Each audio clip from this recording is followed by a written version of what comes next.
I didn't get the bottom one yet. Now we're coming back to rescue the 6610. Oh, nope, we're gonna lose our oil out of the pump maybe, because it's dribbling down there. This pump, when you change the engine oil, you're supposed to change the oil in the pump. It's not lubed by the fuel.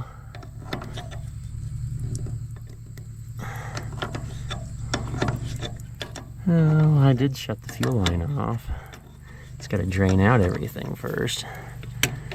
Oh yeah, a diesel fuel bath. I shut it off back here. Well, I guess we're ready to pull it off. Mm-hmm. I didn't loosen. They're just loose. I didn't take them off. Mm-hmm.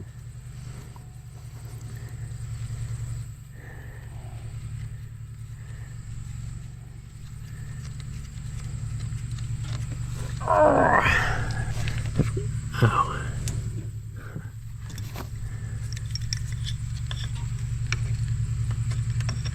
Or is it because we ran out of... No, there's room there, I think. Mine won't come off because I'm hitting the back of the thing. Oh. Okay, so we gotta wiggle this off. Oh, okay. Maybe there doesn't leak. A little bit of oil came out, but not enough. Okay, don't lose that. That's special. They're tapered on the backside. Mm-hmm. So probably don't want to use just regular flat nut. Yeah.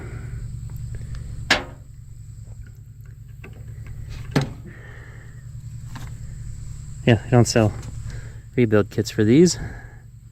Just buy a new one.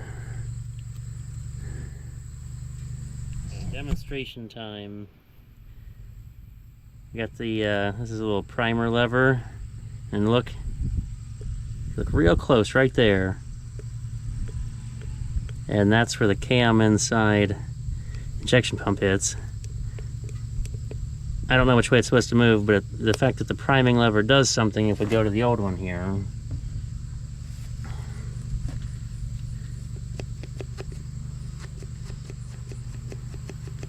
No dice. Gotta push it really far. Maybe the diaphragm broke inside.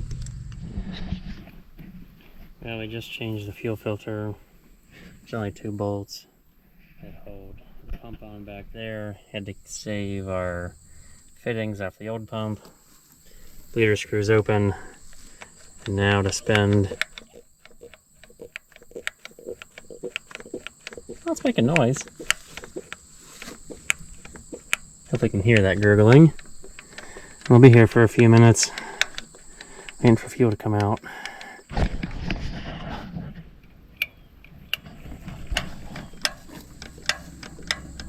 Oh, that's a good sign. That took forever.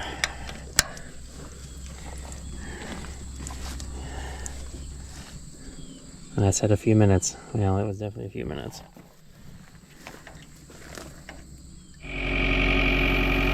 Yay, it runs. And it actually didn't take a whole lot of cranking, which is odd. I didn't even have to give it too much special starting juice to get it going.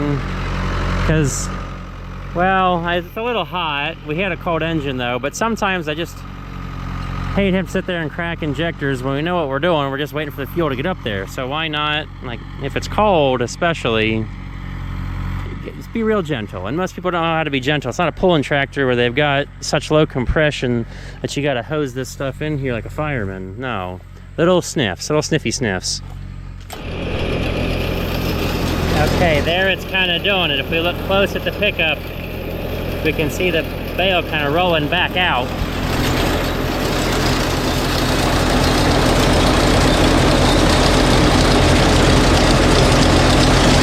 I know it's a little bit down there in the shade. Oh, hey, we're bailing with the 6610. Yay. We rescued it and took the 10 off to I used the 66 a little bit for once. And now we're rolling up some more heads, some more second cut. Sometimes this has a bit of plant variety in it. So I'll just roll it up. It looks a lot better than when I mowed it. still running around with my net wrap up there on the net wrap holder and or the weight bracket. Those international weight brackets are great for putting stuff on. It's gonna take a while to make a bail, I see. Long while. Oh boy, the adventure continues. So made those couple, really was only 2 second cut bales. And now we're at home. If we remember, oh look at those marshmallows way down yonder. They may be way down yonder for the camera.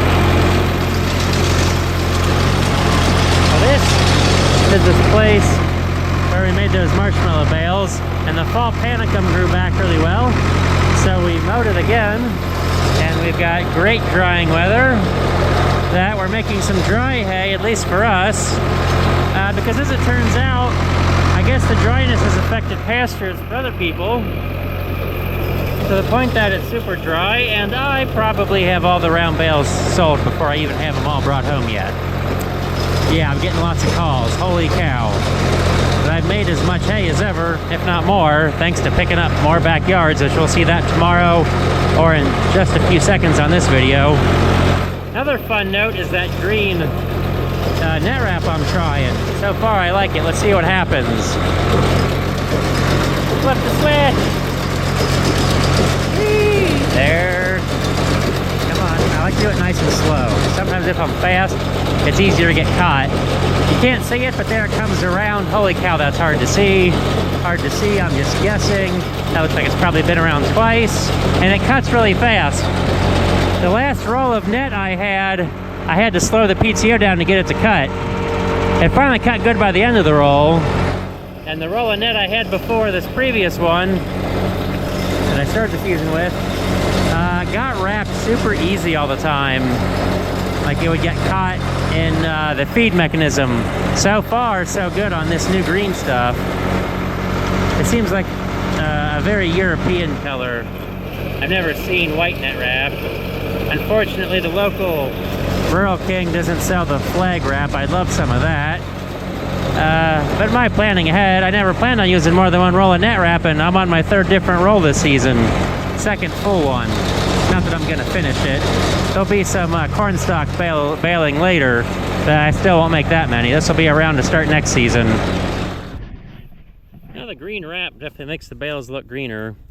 I'm guessing a little bit more on how many wraps. They're getting a solid 2. But this is the fall panicum and a bale. It dried a lot better than I thought. Like the stems look real big and juicy. Let's look at this windrow over here real quick. It grew back really well. I mean, it looked like there was a lot more here than there was.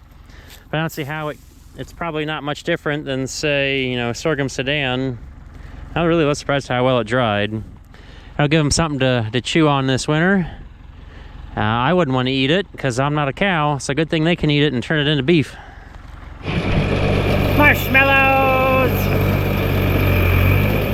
We still have yet to feed one, but it smells pretty good. I guess if you know what the silage bale smell is like, they smell like it. So I guess we did somewhat okay at getting those made.